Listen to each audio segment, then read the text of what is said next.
Halo Tribuners, salam jumpa di Tribun Ambon hari ini edisi 13 September 2024. Selama beberapa menit ke depan, kami akan menghadirkan sejumlah informasi terupdate dari kota Ambon dan sekitarnya. Bersama saya Tanita Patesina dan inilah Tribun Ambon hari ini. Kita mulai dengan berita pertama. Mati mesin di perairan Kepulauan Aru, tim SAR berhasil selamatkan 6 penumpang longboat. Tim SAR gabungan akhirnya berhasil menyelamatkan 6 penumpang longboat yang mati mesin di perairan Pulau Ujir, Kabupaten Kepulauan Aru, Maluku. Kepala Kantor Pencarian dan Pertolongan Ambon Muhammad Arafa menjelaskan longboat tersebut mulanya bertolak dari Pulau Kabalsia hendak menuju Kota Dobo. Di tengah perjalanan sesampainya di sekitar perairan Pulau Ujir, mesin motor tempel mengalami kerusakan. Sempat beberapa kali diperbaiki namun tidak bisa. Pada pukul 14:15 waktu Indonesia Timur, mereka menerima laporan bahwa ada longboat yang mengalami mati mesin, di mana longboat ini berisikan 4 penumpang. Kemudian pada pukul 14:30 waktu Indonesia Timur, tim SAR yang tergabung dari unit siaga Sardobo, anggota Kompi A735 Nawasena, serta keluarga korban dikerahkan menggunakan kapal KM Tarangan milik Dinas Perhubungan Kepulauan Aru menuju lokasi kejadian. Setelah pencarian selama 2 jam, tim SAR gabungan akhirnya berhasil menemukan seluruh korban dengan keadaan selamat pada pukul 16:10 waktu Indonesia Timur. Di sekitar perairan Pulau Ujir dengan jarak kurang lebih 5,80 nautical mile dari lokasi kejadian. Pukul 6 sore hari, tim SAR gabungan dengan KM Tarangan tiba di dermaga Dobo bersama para korban dan seluruh korban diserahkan kepada pihak keluarga. Dengan ditemukannya para korban, maka operasi SAR dinyatakan selesai dan ditutup.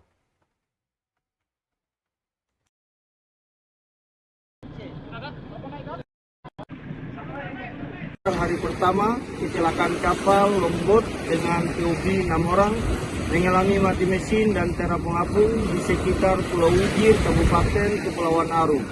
Pada pukul 16:10 waktu Indonesia Timur, tim SAR gabungan berhasil menemukan longboat yang mengalami mati mesin dengan jumlah POB 6 orang dalam keadaan selamat pada jarak 5,80 nautical mile arah tenggara dari LKK. Selanjutnya, korban dievakuasi ke Kabupaten Kepulauan Aru. Pada pukul 18:00 waktu Indonesia Timur, dengan telah ditemukan korban dalam keadaan selamat, maka operasi SAR diusulkan ditutup. Seluruh unsur yang terlibat dikembalikan ke satuannya dengan ucapan terima kasih. Adapun unsur yang terlibat, tim rescue unit siaga Sardobo 7 orang, Kompi A735 Nawasena 3 orang, dan keluarga korban 3 orang. Terima kasih. Wassalamualaikum warahmatullahi wabarakatuh.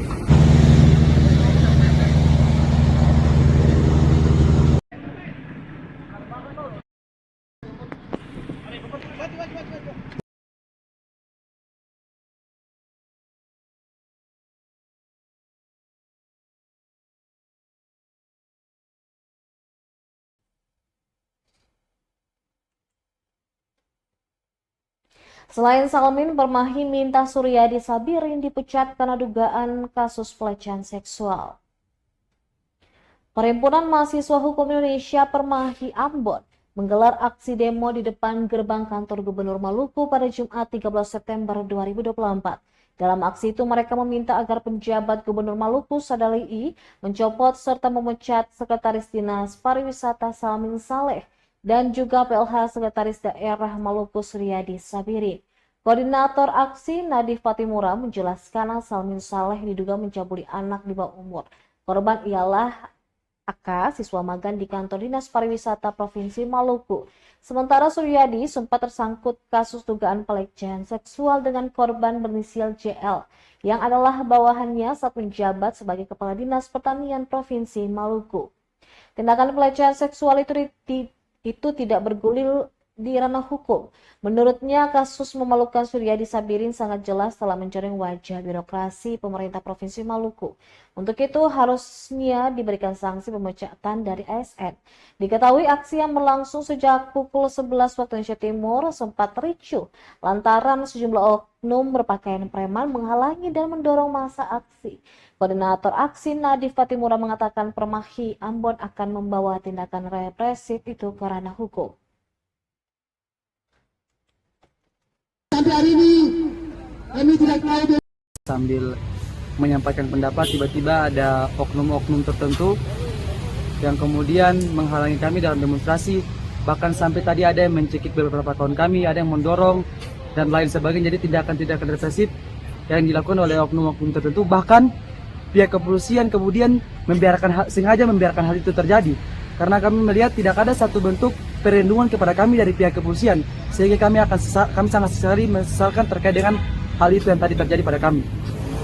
Jadi aksi itu dalam rangka kami melakukan demonstrasi sesuai dengan poin-poin tuntutan, karena salah satu tindak pidana terbesar di Maluku salah satunya adalah terkait dengan pelecehan seksual, dan yang paling terbanyak adalah dalam ruang perkantoran, sehingga itu menjadi hal yang urgensi yang membuat kami Perhimpunan Mahasiswa Hukum Indonesia turun ke jalan untuk menyuarakan hal itu. Itu berkaitan dengan kasus Sekdis Pariwisata juga ya? Iya, itu terkait dengan Sekdis Pariwisata Provinsi Maluku, PLH daripada Sekda Maluku juga yang kemudian sudah disuarakan juga oleh beberapa media yang lain. Membuat laporan terhadap orang itu terkait dengan membuat hal-hal terkait dengan menghalangi kami dalam melakukan demonstrasi, dan juga ada hal-hal kejam semisal mencekik kawan saya dan juga mendorong, dan kami pastikan. Maka daripada itu, untuk bagaimana kami sekali lagi menekankan kepada PJ Gubernur Maluku untuk bagaimana segera mencopot PLH Sekda Maluku yang sekarang terindikasi ada kasus yang menghantui beliau, kasus pelecehan seksual. Mahasiswa. Baik, Bismillahirrahmanirrahim. Itu karena ini bagian dari tugas dan tugas Bapak sebagai pihak kepolisian dalam mengawal aksi-aksi dan wabarakatuh. Hidup mahasiswa.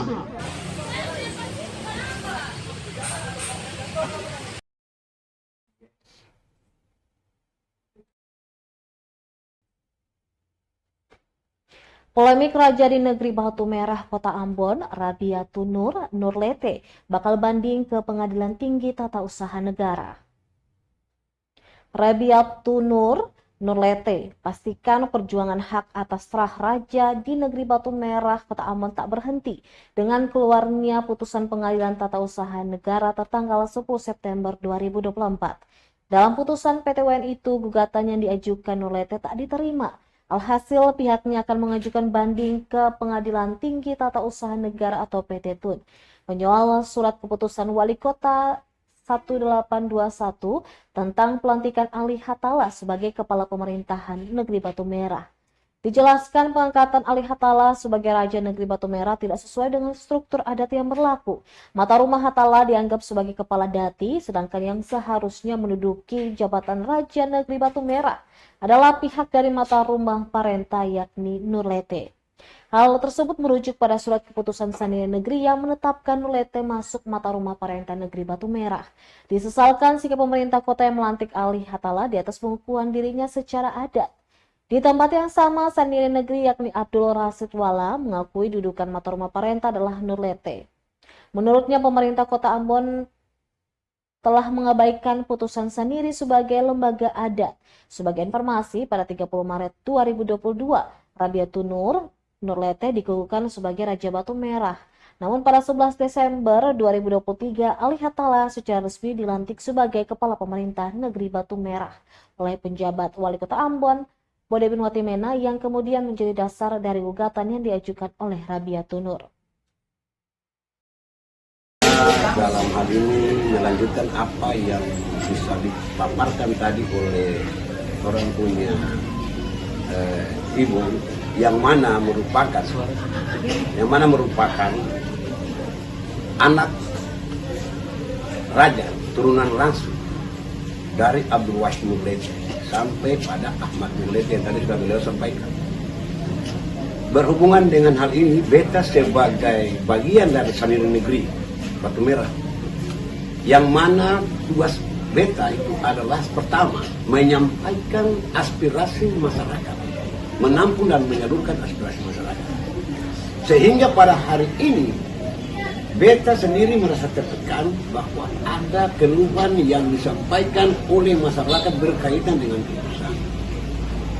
Nah, kalau memang hal itu beta harus menyampaikan hal ini kemana? Beta yang utama beta harus disampaikan lewat rekan-rekan media, dalam hal ini pers, sebelum beta melanjutkan ke tindakan. Karena hal ini semua meminta supaya beta menjelaskan berkaitan dengan apa yang menjadi putusan lembaga adat Sanirin Negeri Batu Merah yang selama ini diabaikan oleh pemerintah, dalam hal ini pemerintah kota. Lalu berkaitan dengan hal tersebut yang tadi Ibu sampaikan, bahwa kata orang Sanirin Negeri dalam mengambil satu keputusan itu tidak berasumsi, tapi berlatar belakang dengan bukti dan ada di Batu Merah. Ya salah satunya tadi Ibu sudah menyampaikan bahwa bukti register data. Register data ini apa? Register data ini menunjukkan bahwa kedudukan yang sebenarnya dari kita punya pihak sebelah yang mana mengklaim bahwa dia itu merupakan mata rumah perintah garis keturunan Patiraga Hatamas. Ternyata bukti yang kita temukan bahwa Patiraga ini merupakan kepala datu.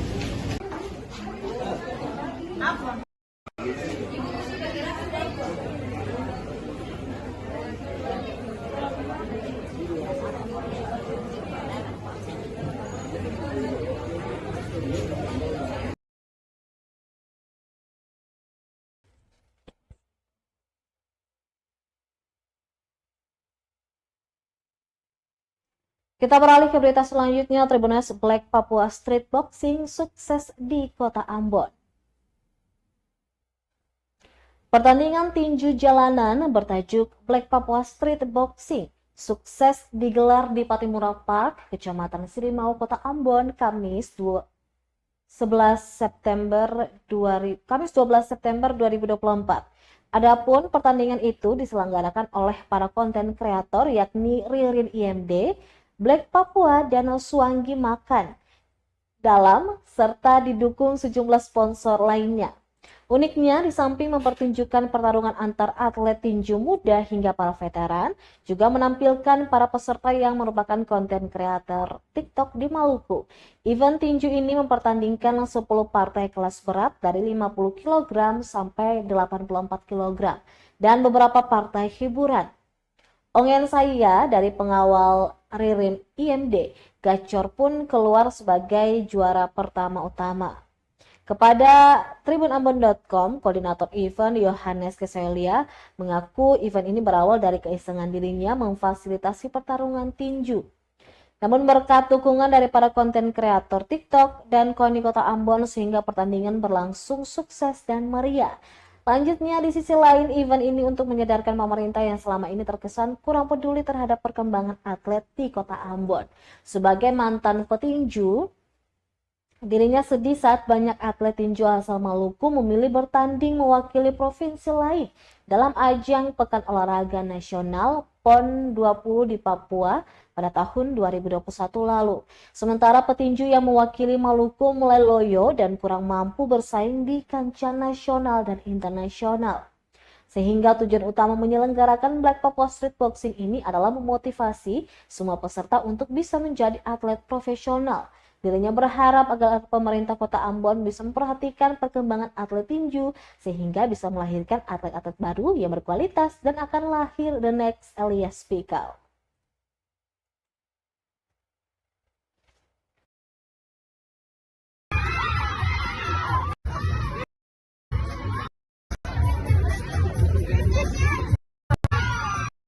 Boxnya hanya iseng-iseng dari beta saja. Pada saat katong komal tiktoker semua ini beta cuman hanya sebenarnya iseng saja. Ternyata ini menjadi event yang luar biasa. Ya, Dan beta sengaja untuk melakukan ini supaya pemerintah Kota Ambon bisa buka mata buat semua atlet Kota Ambon. Ya, beta mantan petinju juga. Jadi beta lakukan ini supaya event ini bisa berlangsung, pemerintah Kota Ambon bisa melihat bahwa katong atlet-atlet Kota Ambon ini sungguh banyak, ya. Karena beta melihat kemarin PON di Jayapura, ya, beta berkaca kebetulan beta di Papua. PON di Jayapura kemarin atlet petinju yang mewakili Papua itu Maluku.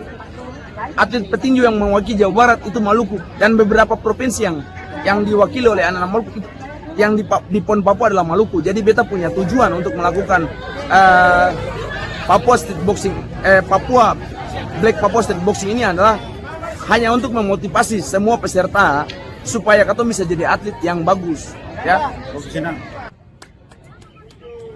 Boxing Kota Ambon.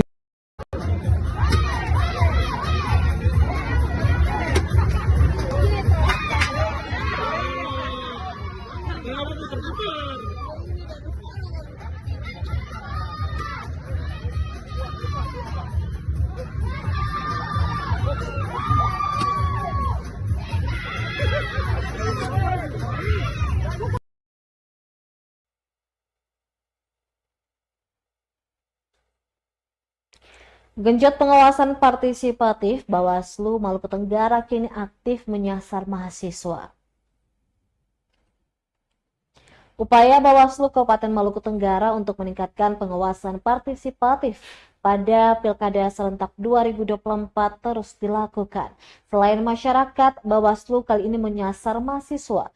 Total ada 33 mahasiswa dari 4 kampus, yakni Politeknik Perikanan, Setia Langgur, STIS Maluku Tenggara, dan Akademi Keperawatan Tual mengikuti kegiatan yang digelar Bawaslu Maluku Tenggara di Kafe Tipis-Tipis Jalan Jenderal Sudirman, Kecamatan Ki Kecil, Kamis 12 September 2024. Ketua Bawaslu Maluku Tenggara Ricardo Somnaikubun mengatakan kegiatan ini bertujuan mendorong mahasiswa agar ikut terlibat dalam proses pilkada. Menurut Somnaikubun, kegiatan ini sebagai bentuk ikhtiar Bawaslu Maluku Tenggara menumbuhkan pengawasan partisipatif, khususnya di kalangan mahasiswa. Ia menjelaskan kegiatan kampanye akan dilakukan setelah 3 hari pasca penetapan calon, yakni pada 22 September. Dan masa kampanye akan berakhir 3 hari sebelum pencoblosan, yaitu 24 November. Jadi kurang lebih ada 2 bulan rentan waktu kampanye.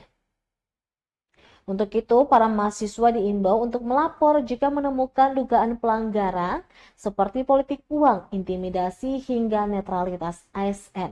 Sementara narasumber kegiatan sekaligus mantan tim sel KPU Kabupaten Kota, Novi Rupilu, mengatakan dengan sosialisasi dan diikuti pemahaman yang baik, diharapkan generasi muda akan aktif menjaga proses pelaksanaan pilkada agar berjalan lancar.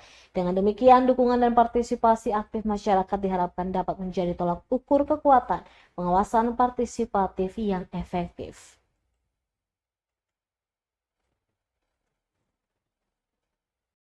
Atau mengkampanyekan pasangan calon tertentu, mohon untuk menginformasikan kepada kami. Karena kerahasiaan dari yang pelapor akan menjadi jaminan dari Bawaslu Kabupaten Maluku.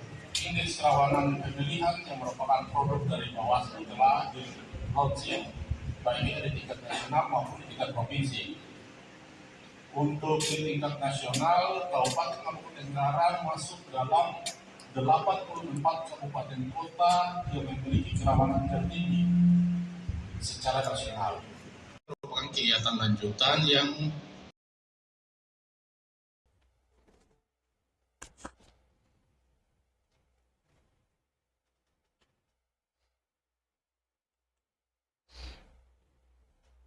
Gandeng Kejaksaan dan Inspektorat, KPU Maluku Tenggara menggelar Bimtek Tata Kelola Keuangan. Guna transparansi penggunaan dan anggaran Pilkada 2024, KPU Maluku Tenggara menggelar bimbingan teknis tata kelola pelaporan keuangan tingkat PPK TPS. Kegiatan yang menggandeng Kejaksaan Negeri Tual dan Inspektorat Maluku Tenggara itu berlangsung di Balai Ohoy Langgur, Kamis 12 September 2024. Peserta kegiatannya sebanyak 404 orang, terdiri dari Ketua dan Sekretaris PPK sebanyak 22 orang, serta Ketua dan Sekretaris PPS sebanyak 382 orang. Menurutnya, KPU tidak hanya ingin menyelenggarakan pilkada berjalan dengan sukses, namun meninggalkan residu apalagi berkaitan dengan keuangan. Pasalnya, berapapun dana yang digunakan itu milik negara yang dihibahkan kepada penyelenggara dan harus dipertimbangkan secara administratif dan regulatif yang diperuntukkan untuk hajat negara. Untuk diketahui, kegiatan ini akan digelar selama 2 hari, yakni hari pertama diikuti oleh PPK PPS dari 7 kecamatan, yakni Kei Kecil, Kei Kecil Timur, Kei Kecil Timur Selatan, Kei Kecil Barat, Manyeu, Hoat Sorbai, dan Kei Besar Selatan Barat. Kemudian di sesi kedua esok hari diikuti oleh PPK PPS dari 4 kecamatan, antara lain Kei Besar Selatan, Kei Besar Utara Barat, dan Kei Besar Utara Timur.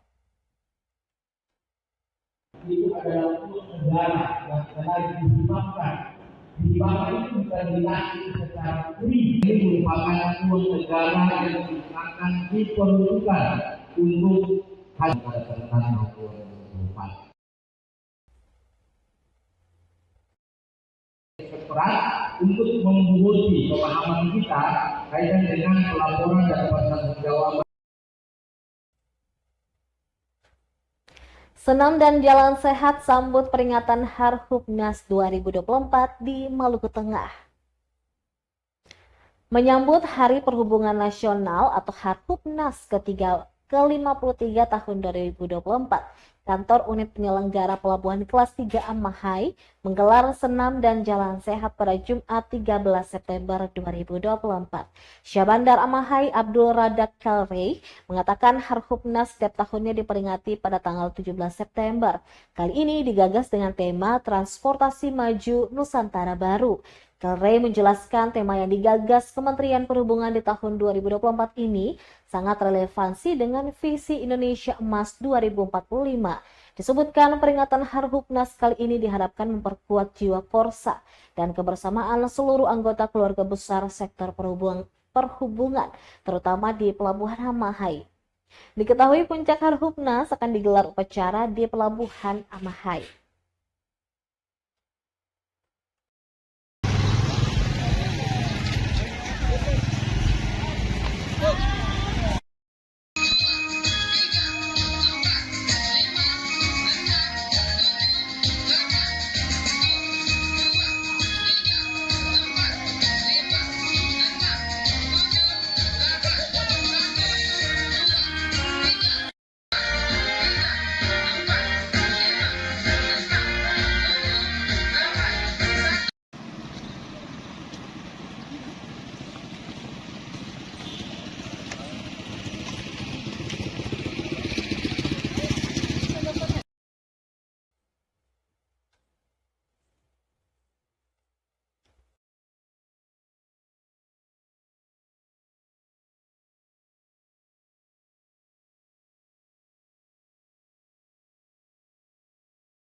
Tribunus harga cabai rawit terus melonjak di Masohi, Maluku Tengah mencapai Rp120.000 per kilo.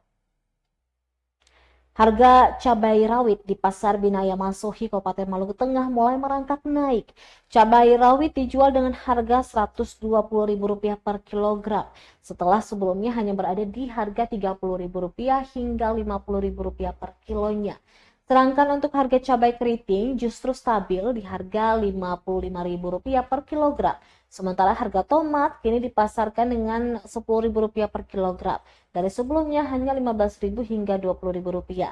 Salah seorang pedagang, Wak Muria, menyebutkan berbeda dengan harga cabai rawit, tomat justru menunjukkan penurunan harga signifikan dari penjualan sebelumnya. Menurut dia, kenaikan harga cabai dikarenakan stok masuk dari petani berkurang. Selain itu, banyak hasil panen petani yang rusak akibat pengaruh cuaca. Pengaruh ini lanjutnya menyebabkan harga jual dari petani alami kenaikan.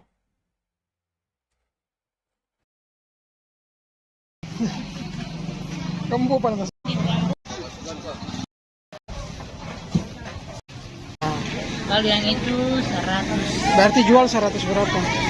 Ini katanya jual kupas saja. Ya, kalau 1 kilo biasanya jual berapa?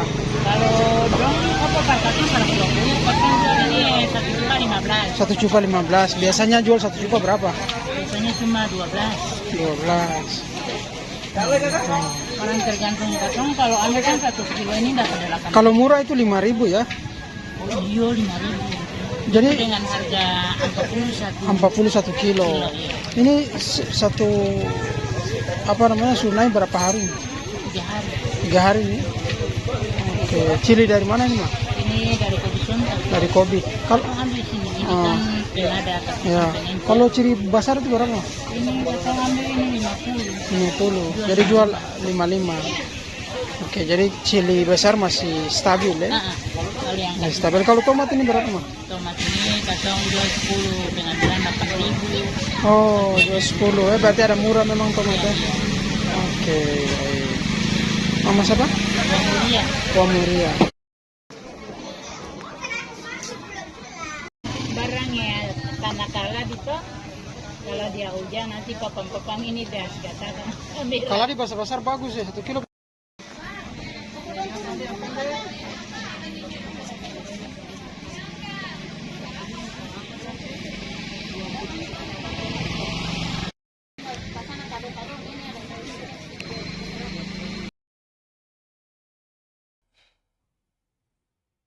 Baik Tribuners, demikianlah Tribun Ambon hari ini edisi 13 September 2024. Saya Tanita Patesina beserta kru yang bertugas undur diri. Sampai jumpa lagi dan amatau Tribuners. Download Tribun X sekarang. Menghadirkan lokal menjadi